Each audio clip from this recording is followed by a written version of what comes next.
Manchester City finally did it. They won the treble, but now the work really begins. They've got to try and defend all three of those trophies and maybe push for a League Cup. How are they going to do it? Ideally, with a squad that looks something like this. This is our predicted lineup for the season ahead, and how exactly Man City will play. Now, firstly, tactically, I don't see any huge differences happening this season.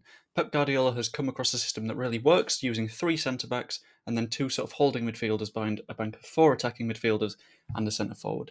It worked really well last season. It provides stability with those 3 centre-backs whilst having a hell of a lot of attacking output.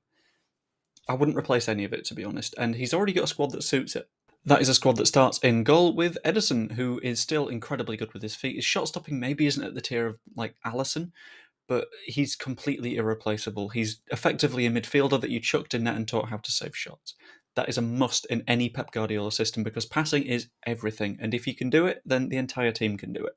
Next up, you've got a bank of 3 centre-backs. On the right-hand side, I've gone for Manuel Akanji. His first season at Manchester City was incredible. He was an absolute bargain for them.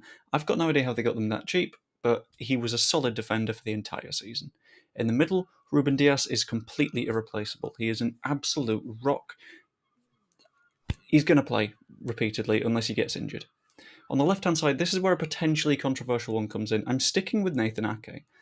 He was a really good left-back, centre-back mix last season, and in spite of Josko Gvardiol potentially being on the way into the club, I don't think he's going to play that much in the first season. You saw it with Jack Grealish, you saw it with Calvin Phillips. I think he's going to take a year to adapt if he does join Manchester City. Your bank of 2 central defensive midfielders in front are fairly simple to pick. Rodri was one of the best players in the world last year, you do not drop him, and John Stones proved that he was a midfielder rather than just a centre-back that wasn't very good on the ball.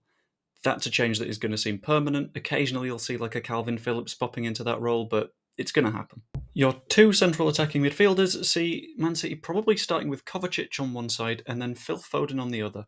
Now, you'd expect me to say Kevin De Bruyne here, but he's supposedly injured for the first few matches of the season. I think Foden's better on the inside in that spot than any of the other players, so he'd do quite well alongside Kovacic. Just to note, when Kevin De Bruyne is back, you can expect Phil Foden to fight for this position against Jack Grealish.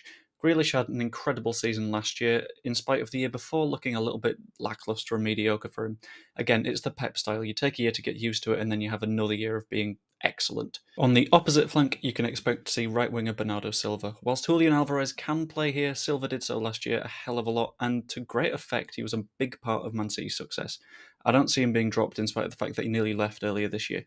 And finally, up front, we have the unmistakable whiff of Viking. He scored so many goals last season, Erling Haaland is completely irreplaceable. You could try and buy anyone, but you're not going to get the same level of performance out of him.